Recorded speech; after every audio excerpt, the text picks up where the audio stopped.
அஸ்ஸலாமு அலைக்கும் வரஹ்மத்துல்லாஹி வபரகாத்துஹு.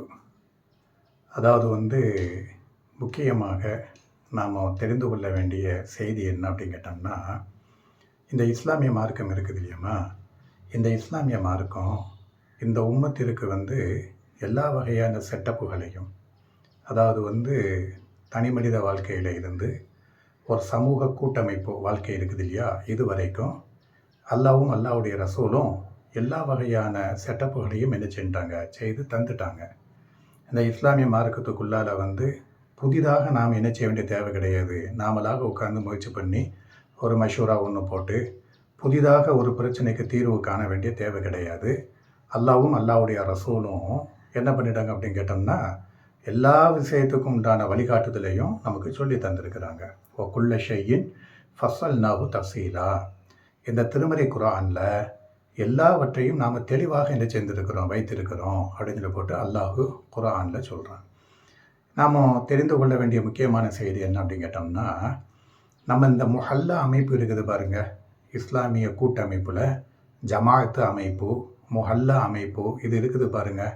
பிற மதங்களில் எதுலேயுமே இதை என்ன செய்ய முடியாது, பார்க்க முடியாது.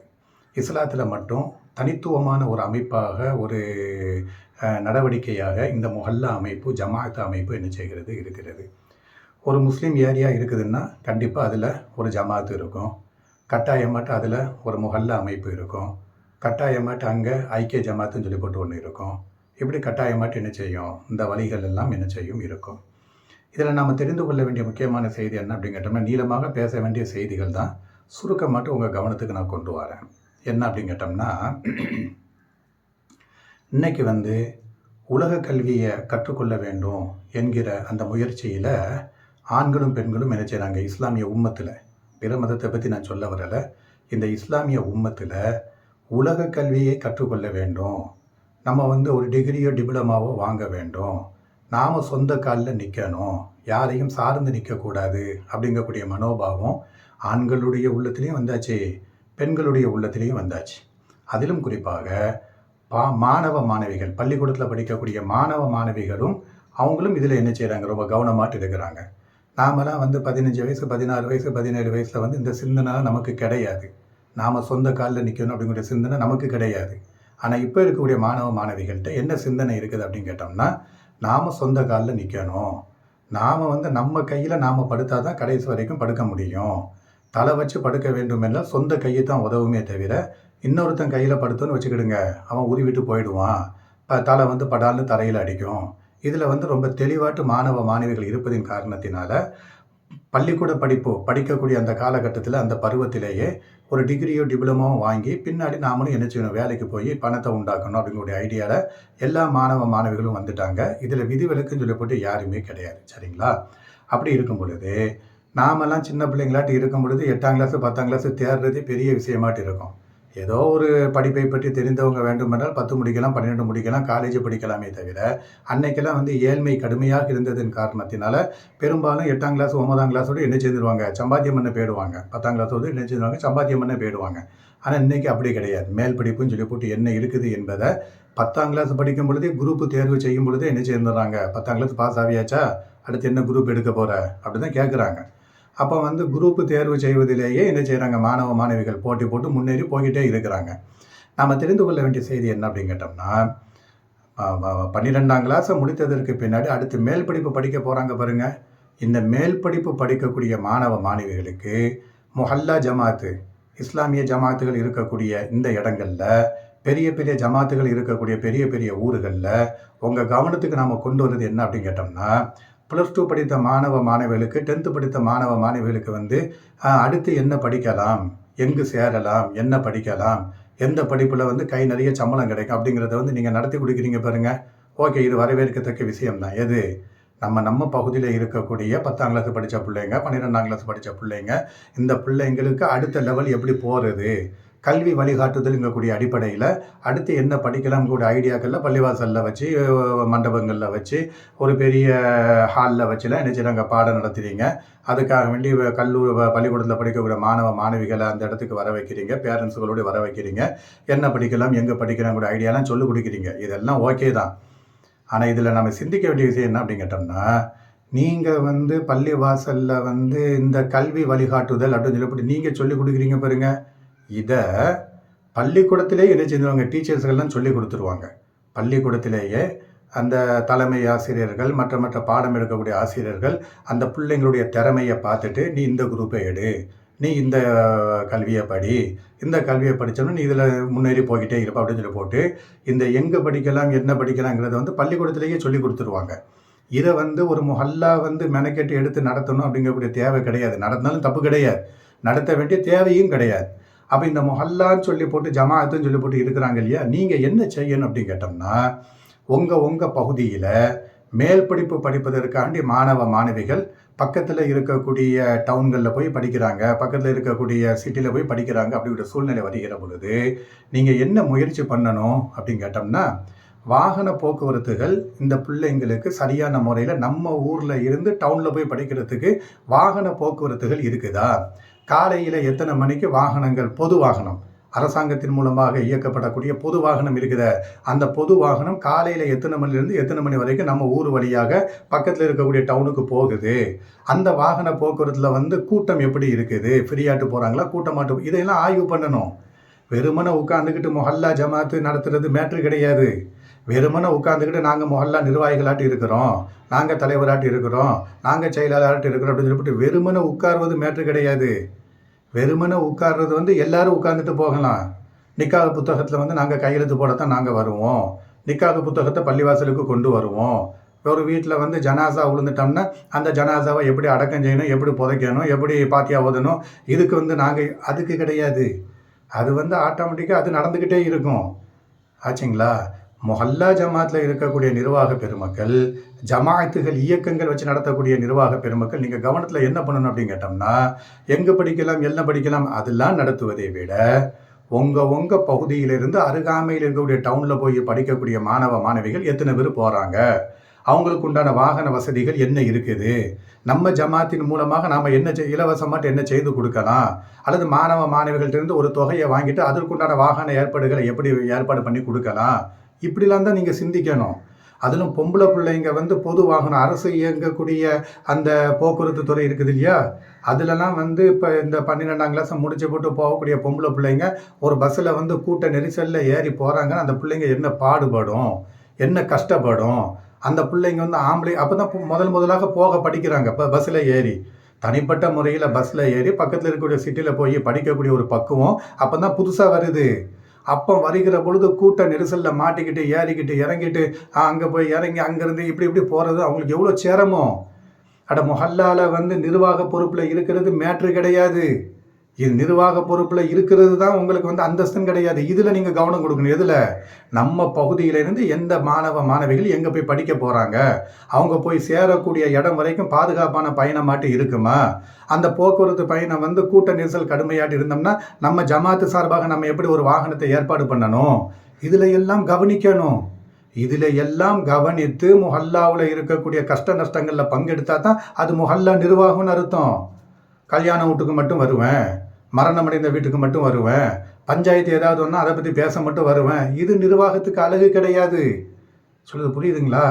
நம்ம ஊரில் இருந்து எவ்வளவு மக்கள் பொம்பளை பிள்ளைங்க காலையில் ஏறி போகிறாங்க வராங்க, எவ்வளோ சிரமப்பட்டு போகிறாங்க வராங்க. அந்த சிரமத்தில் என்ன பங்கெடுத்தீங்க? உங்கள் மொஹல்லாவில் இருக்கக்கூடிய மக்களுடைய சிரமத்தில் மொஹல்லா நிர்வாகம் என்ன பங்கெடுத்தீங்க? அட மாதம் வந்து ஒவ்வொரு வீட்லேயும் போய் நாம் கலெக்ஷன் பண்ண சந்தா கொடுங்கன்னு சொல்லிட்டு கலெக்ஷன் பண்ணுறோமா? அந்த சந்தா வாங்கி வைக்கிறதோடு நிர்வாக பொறுப்பு முடிஞ்சு போச்சா? அந்தந்த மொஹல்லா வாசிகளில் இருக்கக்கூடிய கஷ்ட நஷ்டங்களில் மொஹல்லா நிர்வாகம் என்ன பங்கெடுத்தீங்க? அப்போ இதெல்லாம் வந்து என்ன அப்படின்னு கேட்டோம்னா கவனிக்க வேண்டிய முக்கியமான செய்திகள். நபிகள் நாயகத்துடைய மஸ்ஜித் நபவி பள்ளிவாசல் இருக்குது பாருங்க, அந்த பள்ளிவாசல் தான் இந்த இஸ்லாமிய ஒட்டுமொத்த உம்மத்திற்கு முன்னோடியாக இருக்கிறது. அல்லாஹ்வுடைய தூதர் ஸல்லல்லாஹு அலைஹி வஸல்லம் மொஹல்லால இருக்கக்கூடிய பாதிக்கப்பட்ட மக்கள்கிட்ட எப்படி தன்னுடைய பங்களிப்பை கொடுத்தாங்க, மொஹல்லால இருக்கக்கூடிய மக்கள் பாதிக்கப்படுகிற பொழுது அல்லாஹ்வுடைய தூதருடைய கேரக்டர் எப்படி இருக்கும், இதையெல்லாம் தெரிந்து தான் என்ன செய்ய வேண்டும், மொஹல்லாக்குள்ளார நிர்வாக பொறுப்பில் வர வேண்டும்.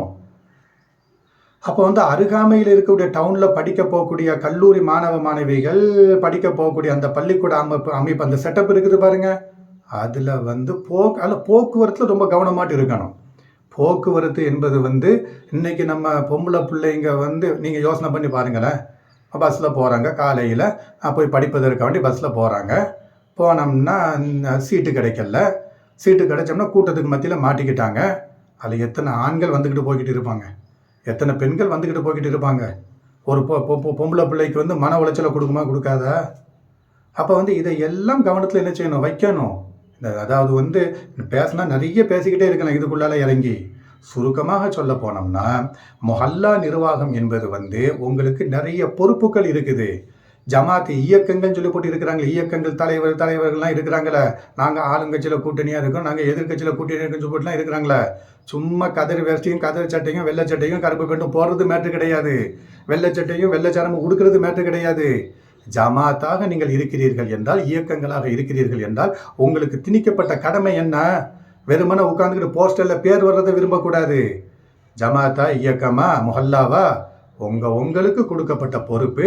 நம்ம முஹல்லால இருந்து யார் எங்கே படிக்க போகிறாங்க, படிக்க போனோம்னா அவங்களுக்கு உண்டான வாகன போக்குவரத்துகள் எப்படி இருக்குது. ஒன்று நீங்கள் ஃப்ரீயாலாம் ஒன்றும் செய்து கொடுக்க வேண்டாம். ஒவ்வொரு மாணவ மாணவிகளிடத்துலையும் மாதாந்திர பொருளாதாரத்தை வாங்கி போட்டு பாதுகாப்பான பயணத்தை ஏற்பாடு பண்ணி கொடுங்க. பாதுகாப்பான பயணத்தை சந்தூக்கு மட்டும்தான் வச்சிருக்கிறீங்க. இம்மையை முடிச்சு போட்டு மறுமைக்கு போவதற்காக வேண்டி சந்தூக்கு மட்டும்தான் ஏற்பாடு பண்ணி வச்சிருக்கிறோமே தவிர, உலக கல்வியில முன்னேற்றம் அடைய வேண்டும் என்பதற்காக வேண்டி ஏதாவது ஒரு சின்ன முயற்சி பண்ணியிருக்கிறீங்களா? பள்ளிக்கூட படிப்புக்காக வேண்டி ஏதாவது கடன் போக்குவரத்துன்னு கொடுத்துருக்கிறீங்களா? வட்டி இல்லாத கடன் சொல்லி போட்டு கொடுத்துருக்கிறீங்களா? திரும்ப தர வேண்டாம் சொல்லி போட்டு தள்ளுபடி பண்ற மாதிரி கடனை கொடுத்துருக்கிறீங்களா? ஒண்ணுமே கிடையாது. ஆனா இந்த இஸ்லாமிய மார்க்கம் வந்து இது வந்து அல்லாஹ்வும் அல்லாஹ்வுடைய தூதரும் இந்த மார்க்கத்துல அருமையான வழிகாட்டுதல்களை தந்துட்டு போயிருக்கிறாங்க. நம்ம அதெல்லாம் பற்றி சிந்திக்கிறதே கிடையாது. சரிங்களா? அப்போ நம்ம என்ன சொல்ல வரோம் அப்படின்னு கேட்டோம்னா, மொஹல்லா என்பது வந்து ஒரு பிரம்மாண்டமான ஒரு கூட்டமைப்பு, ஒரு பிரம்மாண்டமான ஒரு ஜமாஅத்து. இதை வைத்துக்கொண்டு நிறைய சாதிக்கலாம். இந்த ஜமாஅத்து கூட்டமைப்பை வைத்துக்கொண்டு நிறைய சாதிக்கலாம். வீட்டுக்குள்ளால் இருக்கக்கூடிய ஒரு கோமரை என்ன செய்யலாம், இலகுவான முறையில் கரையேற்றி விடலாம். அந்த மொஹல்லாக்குள்ளால் இருக்கக்கூடிய ஒரு நோயாளியை என்ன செய்யலாம், பாதுகாப்பான முறையில் பாதுகாப்பு கொடுத்து அந்த நோயாளிக்கு உண்டான ட்ரீட்மெண்ட் எடுக்கலாம். ஃப்ரீயாட்டி எல்லாமே ஃப்ரீயாட்டி எடுக்கலாம். ஆனால் நாம் எல்லாமே அதில் கவனம் செலுத்துறதே கிடையாது. ஆச்சுங்களா? எதுக்குங்க முஸ்லீம் மொஹல்லாக்குள்ளால் வட்டி கடைக்காரன் உள்ளே வந்துட்டு போகிறேன்? முஸ்லீம் மொஹல்லாக்குள்ளால் ஒரு வட்டி கடைக்காரன், ஒரு வட்டி கொடுக்குறவன் வாங்குறவன் காலையிலையும் மாலையிலையும் பைக்கில் வாகனத்தில் வந்து கலெக்ஷன் பண்ணிட்டு போகிறான்னு காரணம் என்ன? இந்த மொஹல்லா கூட்டமைப்பு என்பது ஃபெயிலியராட்டி இருக்குது. அல்லாவும் அல்லாவுடைய தூதரும் காட்டி தந்த முறையில் மொஹல்லா கூட்டமைப்பு இருந்தோம்னா மொஹல்லாக்குள்ளால வட்டி கடைக்காரன் வந்துட்டு போயிடுவானா? ஒரு ஏழை பெண்மணி இது வரைக்கும் திருமணம் முடிக்காமல் வீட்டுக்குள்ளால இருப்பாங்களா? ஒரு கல்வி கடன் சொல்லி போட்டு பேங்க் வாசலில் போய் உட்காந்துருப்பானா? ஒரு முஸ்லீமே பேங்க் வாசலில் போய் கல்வி கடன் கொடுன்னு சொல்லி போட்டு வட்டியை கொண்டு போய் நின்று இருப்பானா? அப்போ வந்து இது எல்லாம் நாம் கவனிக்க வேண்டிய விஷயம். சொல்ல வந்த மெசேஜ் என்ன அப்படின்னு கேட்டோம்னா, நம்ம ஊர்களில் இருந்து பள்ளிக்கூட படிப்பை முடித்து விட்டு கல்லூரி படிப்புக்காக வேண்டி அருகாமையில் இருக்கக்கூடிய டவுனுக்கு போகக்கூடிய மக்கள் என்ன முறையில் போகிறாங்க, வாகன ஏற்பாடு என்ன இருக்குது, பொதுத்துறை அதாவது வந்து அரசாங்கம் நடத்தக்கூடிய அந்த வாகன போக்குவரத்தில் வந்து மக்களுடைய கூட்ட நெரிசல்கள் எப்படி இருக்குது, இதில் நம்ம பிள்ளைங்க போய் உள்ளே சிக்கிக்கிட்டோம்னா என்ன பாடுபடுவாங்க, இதையெல்லாம் கவனத்தில் வச்சு இதில் தான் நாம் என்ன செய்யணும், அதாவது வந்து நம்மளுடைய மொஹல்லா அதிகாரத்தை பயன்படுத்தணுமே தவிர மற்றபடி இதிலெல்லாம் வந்து நாம் ஒன்றுமே செய்யலேன்னு வச்சுக்கிடுங்க, மொஹல்லா அமைப்பு வேஸ்ட்டு. சரிங்களா? அப்போ இதில் வந்து ரொம்ப கவனமாட்டு இருக்கணும். இதில் ரொம்ப கவனமாட்டு இருந்து இந்த பிரச்சனைக்கு உண்டான தீர்வை உடனடியாக கண்டதுக்கெல்லாம் நிர்வாக கூட்டத்தை கூட்டுறோமா இல்லையா? கஞ்சி கலெக்ஷனுக்காக வேண்டி நிர்வாக கூட்டத்தை கூட்டுறோம். ஒவ்வொரு வருஷமும் கஞ்சி அமௌண்ட் எவ்வளோ கூட்டலாமா கஞ்சிக்கு எதுக்கிட்ட நிர்வாக கூட்டம்? இதுக்கு தான் நிர்வாக கூட்டத்தை போடணும் உடனடியாக. நம்ம ஊரில் இருந்து எத்தனை மாணவ மாணவிகள் வெளியில் போகிறாங்க அது கணக்கெடு. எத்தனை பேர் போகிறாங்க, எங்கே போகிறாங்க, எங்கே படிக்கிறாங்க, என்ன காலேஜுக்கு போகிறாங்க, எப்படி வராங்க, எங்கே நிற்கிறாங்க, எல்லாத்தையும் கணக்கெடு. எத்தனை வாகனங்கள் ஏற்பாடு பண்ணலாம், எவ்வளவு மந்த்லி எவ்வளோ ஃபீஸ் அந்த போகக்கூடிய மாணவ மாணவிகிட்ட ஜமாத்து கலெக்ஷன் பண்ணலாம் அப்படின்னு சொல்லிவிட்டு கணக்கெடுத்து இப்படி ஏற்பாடு பண்ணால்தான் அந்த மொஹல்லா அமைப்பு சரியான நேர்கோடில் போகுது என்று சொல்லலாமே தவிர இதிலெல்லாம் விட்டு போட்டு கத்தம் ஓத போவோமா, பாத்தியா ஓத போவோமா, கந்தில் எடுக்க போவோமா. நீ தர்காக்கு செலவழிக்கக்கூடிய பைசா இருக்குது பேர்.